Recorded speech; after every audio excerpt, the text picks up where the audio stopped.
Olá, vamos continuar com o nosso curso de matemática para informática. Na aula de hoje nós veremos a teoria dos conjuntos. E a teoria dos conjuntos é uma área da matemática muito subestimada por causa da sua simplicidade. Mas não se engane, ok?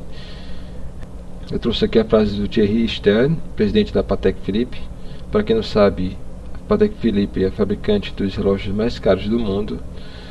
E o que é que ele falou? Que a simplicidade é difícil. Outra frase também que eu gosto muito desse escritor, na verdade é uma escritora que usava esse pseudônimo, nome de homem, né, George Sand, mas na verdade é uma mulher, uma escritora francesa do século XIX. E o que ela escreveu? A simplicidade é o que há de mais difícil no mundo, é o último reduto da experiência, a derradeira força do gênio. Então, nesta aula, nós vamos estabelecer então, um vocabulário básico a ser utilizado durante o nosso curso. Não só, na verdade, nessa disciplina, mas nas próximas também. E a teoria dos conjuntos é um assunto aparentemente simples, mas muito poderoso. Antes de entrar no assunto, queria chamar a atenção para esse conceito. O que é um conceito primitivo? É um conceito para o qual não é possível estabelecer uma definição a partir de conceitos mais fundamentais. Exemplo, o tempo. Nós podemos definir algumas coisas a partir do tempo, mas definir tempo não dá, a gente não consegue. Então, não sei se vocês já tentaram fazer isso, mas não dá, é muito difícil, quase impossível definir o tempo. Ok? E outra coisa, o conceito primitivo ele pode ser primitivo numa área e na outra área não ser. Por exemplo, na biologia, por exemplo, a luz pode ser um conceito primitivo. Mas na física, não. Por quê? Porque é possível definir a física, definir a luz na física a partir de conceitos mais básicos dentro daquela ciência, dentro da física. Por exemplo, ondas eletromagnéticas, comprimento de onda e outras coisas mais. Tudo bem? E a matemática também tem os seus conceitos primitivos. Que no caso aqui do nosso curso, o que eu vou considerar como conceito primitivo? Conjunto, elemento, a relação de pertencimento de um elemento a um conjunto e número, ok? Então não vou perder meu tempo nem o de vocês tentando definir essas coisas. Eu vou partir logo do princípio de que eles são conceitos primitivos. E também nessa aula eu não vou utilizar números. E também sobre a notação, vamos referenciar os conjuntos com letras latinas maiúsculas, essas daqui que estão na tela, e os elementos do conjunto serão referenciados com letras latinas minúsculas. Então, por exemplo, para representar o fato de que um elemento A ele está em conjunto S, ou que ele pertence ao conjunto S, são essas duas formas de que nós podemos representar esse fato, né, de descrever esse fato, que A está em S ou que B pertence a S. Podemos colocar de uma forma muito mais simples e rápida com a linguagem matemática, que a linguagem, além de ser rápida, ela é universal. Então, ao escrever isso aqui, qualquer pessoa do planeta vai entender, né, qualquer pessoa que tenha conhecimento de matemática vai entender que isso aqui é um elemento e que ele faz parte desse conjunto aqui. E para representar o fato de que um elemento A não está em um conjunto S, ou que ele não pertence ao conjunto S, nós vamos escrever dessa forma aqui também, muito rápida, simples, utilizando esses símbolos. Esse símbolo aqui, ele de pertence ou não pertence, né? Ele é baseado na letra grega epsilon. Você vê que é um epsilon mais estilizado. Ok? E um conjunto ele pode ser representado de três formas diferentes: por enumeração, por compreensão ou graficamente. Vamos ver cada uma dessas três formas. Para representar por enumeração ou compreensão, eu vou fazer uso de dois símbolos, que são o abre-chaves, que seria esse aqui, né, e o fecha-chaves. Então o par, né, são chamados de chaves.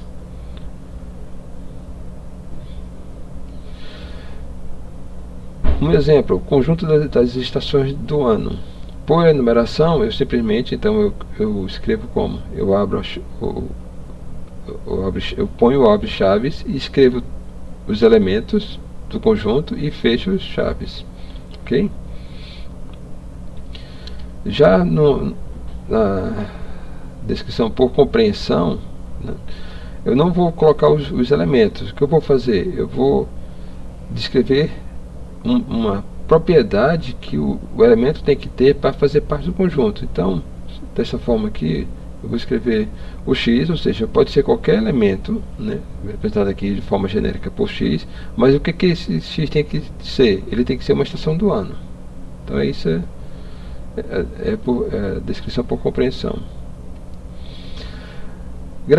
Graficamente, nós utilizamos os diagramas de Venn. Tá? Diagrama de Venn, esse nome vem em homenagem a um matemático do século XIX e que utilizou pela primeira vez esses diagramas, e que aparentemente eles são simples, mas na verdade são muito poderosos. Tá? Não subestime a capacidade desses diagramas de Venn. E aqui está o nosso conjunto das estações do ano, em forma de diagrama de Venn. Propriedade dos conjuntos. Em um conjunto, olha só, a ordem dos elementos não importa. Ou seja, eu posso escrever o conjunto A, B ou BA, que são conjuntos iguais, ok? E outra coisa também dos conjuntos é que os elementos não se repetem. Então eu não posso escrever A e A. Eu só posso escrever A dentro do conjunto. Então essas duas propriedades dos conjuntos são muito importantes e eu espero que vocês memorizem. A ordem dos elementos não importa e os elementos não se repetem. Conjuntos especiais. Vamos ver agora alguns conjuntos que merecem um nome para destacar dos outros. Para isso eu vou partir de um conceito muito simples de entender, que é a cardinalidade, que é simplesmente a quantidade de elementos do conjunto. Só isso.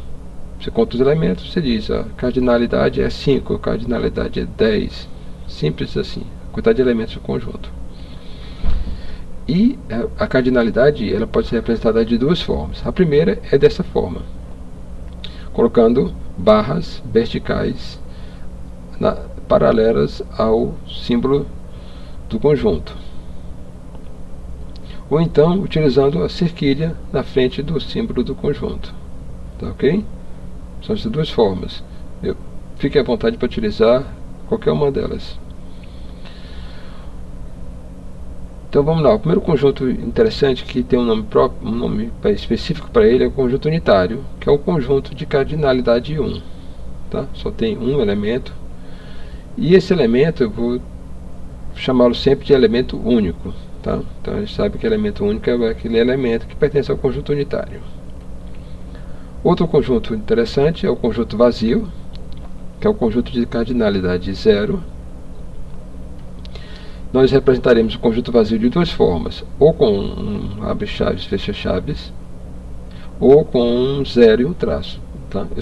É um ou outro, eu não posso juntar os dois, fazer algo do tipo assim, que isso aqui então não é um conjunto vazio, como se lê esse aqui. É um conjunto unitário cujo elemento único é o conjunto vazio. Então um conjunto dentro do outro conjunto. Um conjunto infinito, então, é um conjunto de cardinalidade infinita.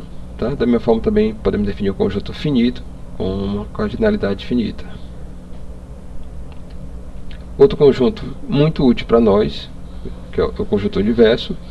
E o que é? Nada mais é do que o conjunto onde colocaremos todas as coisas que farão parte do nosso estudo em particular. Tudo bem? Então, se eu estiver falando, por exemplo, de relações entre pessoas, relação entre irmãos, ou, sei lá, pai e mãe de uma pessoa. Então, eu estou falando sempre de pessoas. Então, nosso conjunto universo é um conjunto de pessoas. Ok? Eu só não posso colocar animais dentro desse conjunto ou objetos materiais. Ok? O conjunto universo ele recebe outros nomes, como universo de discurso, domínio de discurso ou simplesmente universo. Você pode encontrar essas outras formas. Mas eu vou utilizar apenas o conjunto universo, só esse nome aqui. E eu vou apresentar por essa letra U, que é toda estilizada, que na verdade é um tipo especial de letra que nós vamos ver bastante. Ela Não tem um nome específico em português. Em inglês ele é chamado de Blackboard Bold, que na verdade ao pé da letra isso aqui se traduz como negrito de quadro negro. Como essas letras foram criadas inicialmente, sei lá, 100 anos atrás, né, para fazer negrito em quadro negro, e utilizavam dessa forma. E eu vou dar um exemplo de conjunto universo, mas não partindo da matemática, mas da própria literatura. Nosso belíssimo hino, que eu gosto muito, esse hino da independência, a última estrofe dele utiliza o conceito de conjunto universo. Vejamos. Parabéns ao brasileiro, já com garbo juvenil, do universo entre as nações, resplandece a do Brasil. Ou seja, essa palavra aqui, universo, não está se referindo ao universo cósmico, como nós conhecemos. Então ele está falando aqui do conjunto universo. O conjunto universo das nações resplandece a nação do Brasil, a nação brasileira. Muito bonito, né? E fazendo parte fazendo uso de linguagem matemática. Operações, vamos dizer aqui as operações entre conjuntos. Primeira operação, você já deve conhecer, que é a união, né? Cujo símbolo é esse letra aqui, parece um copo, né? E dá um exemplo aqui. Nós temos o conjunto A contendo os elementos P, Q e R, e o conjunto B contendo os elementos M, N, O e P. É possível ver então que o P se repete, tá? E ao fazer a união dos dois conjuntos, nós vamos entrar todos os elementos e o P vai entrar somente uma única vez, apesar de ele aparecer no A, tanto no A quanto no B. E aqui nós temos então a união dos dois conjuntos. E essa operação ela tem algumas propriedades interessantes. A primeira delas é a comutatividade, ou seja, podemos comutar os elementos, trocar. Eu posso fazer A união B ou B união A, que o resultado é o mesmo. Outra propriedade, a associatividade. Eu posso associar os elementos. O que quer dizer isso? Veja só os parênteses aqui. Ele define por onde eu começar. Então eu posso começar fazendo a união do B com C, depois fazendo a união com A, ou começando com a união de A e B e depois com a união com C. O resultado vai ser o mesmo. O elemento neutro, então essa operação tem um elemento neutro, que é o elemento vazio. Então, toda vez que eu faço A união com vazio, eu tenho o próprio A. E outra propriedade interessante também, que acho que você não deve conhecer, não deve ter muito contato com isso, mas é a idempotência. Quando eu faço a união de A com A, eu tenho como resultado o próprio A. Tá? O nome disso é idempotência. É como se fosse um A ao quadrado sendo A. Tá? Pense mais ou menos nisso. Outra operação interessante é a interseção. E agora o símbolo é esse copo invertido. E um exemplo aqui nós temos o conjunto A contendo os elementos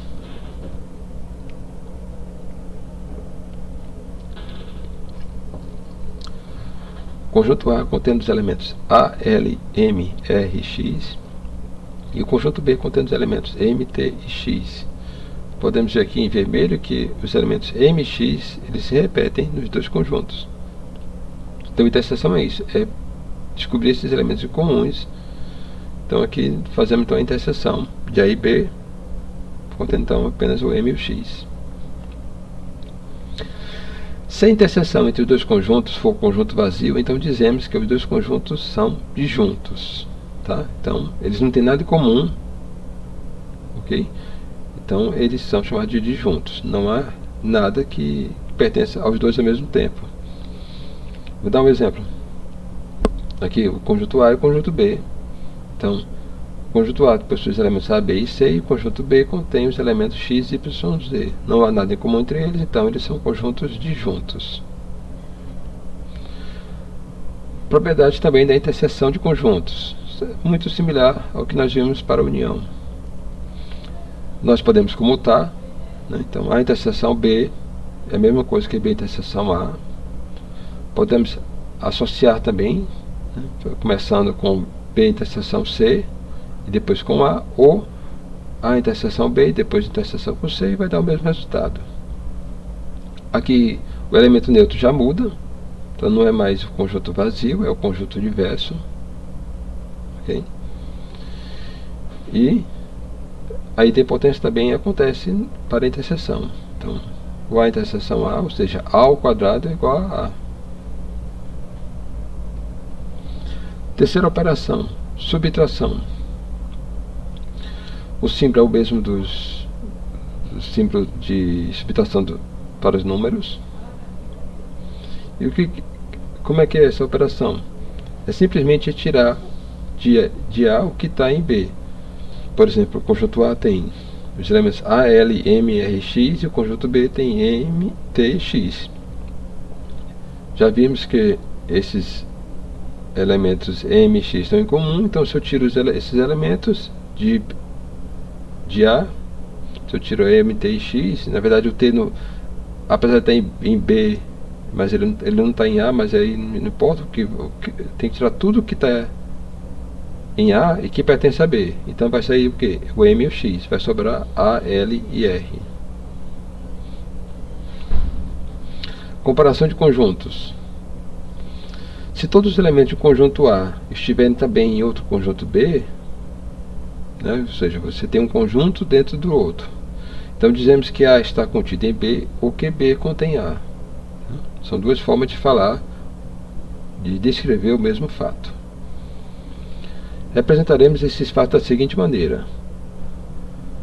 Ou seja, o A está contido em B, o B está contido em A. São duas formas de descrever, e simbolicamente nós vamos usar esses símbolos aqui, esses símbolos matemáticos, que lembram um C, mas não um C, na verdade é como se fosse um copo virado. E lembra muito também aquele símbolo de maior ou menor para números. A gente lembra que a boca dos símbolos está apontada para o número maior. Aqui também, a boca está apontada para o conjunto maior. Certo? E se A está contido em B, ou seja, o A está lá dentro do B, dizemos também que A é um subconjunto de B, ou que B é um superconjunto de A. Tem essas duas formas de falar. Agora, se A está contido em B e o B está contido em A, ou seja, A está dentro de B e B está dentro de A, isso então representa o quê? Que A e B são iguais. Tá? É uma coisa, parece meio óbvia, mas é muito poderosa e é muito utilizada dentro da matemática. Agora, se A está contido em B ou B está contido em A, então os conjuntos são comparáveis. Olha só, nós só podemos comparar conjuntos quando um está dentro do outro. Caso contrário, os conjuntos são incomparáveis. Tudo bem? Então, fiquem atentos a isso. Só quando um está dentro do outro é que eles são comparáveis. Fato 1. O conjunto vazio é o subconjunto de qualquer conjunto. Tá? Vou chamar a atenção, eu vou colocar 3 fatos, depois eu vou explicar por que eles vão ser úteis. O fato 1, então, o conjunto vazio é subconjunto de qualquer conjunto. O fato 2, todo conjunto é subconjunto de si próprio. Tá? Todo conjunto é subconjunto dele mesmo. E o fato 3 é que, dado um conjunto S, a quantidade de subconjunto de S é dada por 2 elevado à cardinalidade de S. Exemplificar esses 3 fatos num exemplo só. Eu tenho esse conjunto S formado por 3 elementos A, B e C. Tá? E vamos ver quais são os subconjuntos de S. Primeiro, conjunto vazio. Isso é o fato 1. Tá? Aí nós temos conjuntos unitários, o A, o B e o C. Temos conjunto de 2 elementos, o AB, o AC e o BC. E temos o próprio conjunto. Esse é o fato 2, né? Que o conjunto é o subconjunto dele mesmo. E se a gente contar esses subconjuntos, 1, 2, 3, 4, 5, 6, 7, 8, nós vamos ter 8 elementos, 8 subconjuntos, e aí entra o fato 3, que diz o quê? Que a quantidade de subconjuntos é 2 elevado à cardinalidade. Ora, a cardinalidade de S é 3. 1, 2 e 3. 2 elevado a 3 dá 8. Tá? Então, os 3 fatos representados no único exemplo. E por que esses três fatos são importantes? Porque agora a gente podemos definir uma coisa importante, que é o conjunto das partes. O que é o conjunto das partes? É o conjunto formado por todos os subconjuntos de S, tá? Põe tudo no conjunto só, ou seja, um conjunto de conjuntos. E então, esse conjunto todo, contém todos os subconjuntos de S, é chamado de conjunto das partes de S. Representamos o conjunto das partes por essa notação, P de S, tá? E aí vem uma coisa interessante. O fato 3 ele pode ser reescrito, né, em linguagem matemática, simplesmente como? Com isso aqui. Então a gente tem aquela frase inteira lá do fato 3 que nós vimos em português, mas em linguagem matemática, que a cardinalidade do conjunto das partes de S é igual a 2 elevado à cardinalidade de S. Vamos ver agora um novo conceito interessante também, a partição de um conjunto. É uma coisa bem simples, mas que é interessante ver. A partição é uma divisão de um conjunto em subconjuntos, mas que atende dois requisitos. Primeiro, os subconjuntos são todos disjuntos, ok? Não há nada em comum entre os subconjuntos. E segundo, a união dos subconjuntos é o próprio S. Quando essa divisão atende a esses dois requisitos, nós dizemos então que é uma partição de S. Muito simples, vamos ver. As vogais e as consoantes, por exemplo, eles formam uma partição no conjunto das letras do nosso alfabeto. Nós temos vogais e consoantes. Então vamos ver, ela atende o primeiro requisito, ou seja, existe alguma letra que seja vogal e consoante ao mesmo tempo? Não. Então a interseção é vazia, são conjuntos disjuntos. Ok. Vamos ver a segunda condição. Existe alguma letra que não seja nem vogal nem consoante? Não. Ou é uma ou é outra. Então ponto. Então nós temos uma partição de um conjunto. Complemento de um conjunto. Dado um conjunto universo, U, e um subconjunto de U, representado por S. Então, o que é o complemento? O complemento é o U menos esse conjunto S. Ok? Você tira o S do conjunto universo e nós representamos assim, com o S com a barra em cima. Então, na verdade, S barra é o que? É U menos S. Simplesmente isso. E é muito simples também de entender. Você considera U, por exemplo, o conjunto das letras do nosso alfabeto.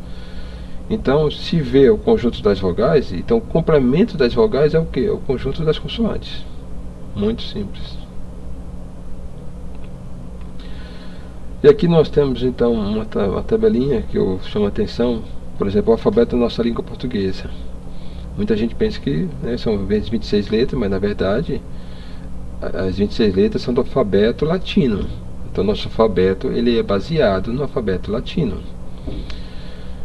E essas são as letras. Se você contar letras minúsculas e maiúsculas, então temos um dobro. Então se você pode perceber então que você pega um texto em português, as letras que aparecem são essas aqui. Se aparecer algo diferente disso, você já está sabendo que aquela palavra não pertence à língua portuguesa. Tá bom? Aqui eu estou sendo assim mais preciso, né? Em termos de definição de vogal, de consoantes e tudo.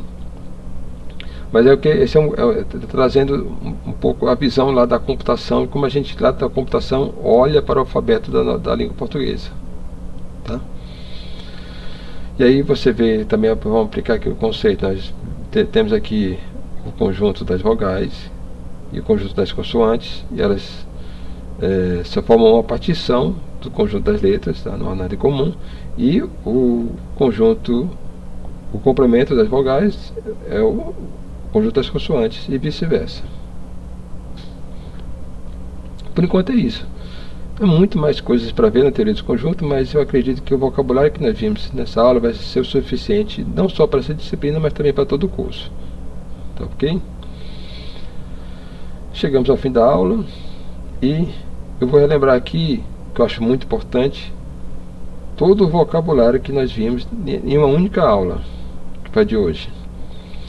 Vimos conceito primitivo, conjunto, elemento, relação de pertencimento, diagrama de Venn, cardinalidade, conjunto unitário, elemento único, conjunto vazio, conjunto infinito, conjunto universo, união de conjuntos, interseção de conjuntos, subtração de conjuntos, comparação de conjuntos, igualdade de conjuntos, conjunto de juntos, conjuntos comparáveis, conjuntos incomparáveis, subconjunto, superconjunto, conjunto das partes, complemento de um conjunto, partição de um conjunto, comutatividade, associatividade, elemento neutro, idempotência.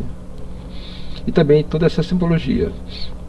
Lembra que na primeira aula, aquela aula 0, eu falei que eu daria o foco ao vocabulário e aos conceitos? Então, em cada final de aula eu vou fazer essa revisãozinha de todo o vocabulário que foi apresentado naquela aula. Tá? Essa começa a primeira, então realmente tem uma lista muito grande de vocabulário, mas a tendência é que fique cada vez menor essa lista de vocabulários e essa simbologia também. Tá bom? Então, força e honra. Muito obrigado pela atenção de vocês e até a próxima aula.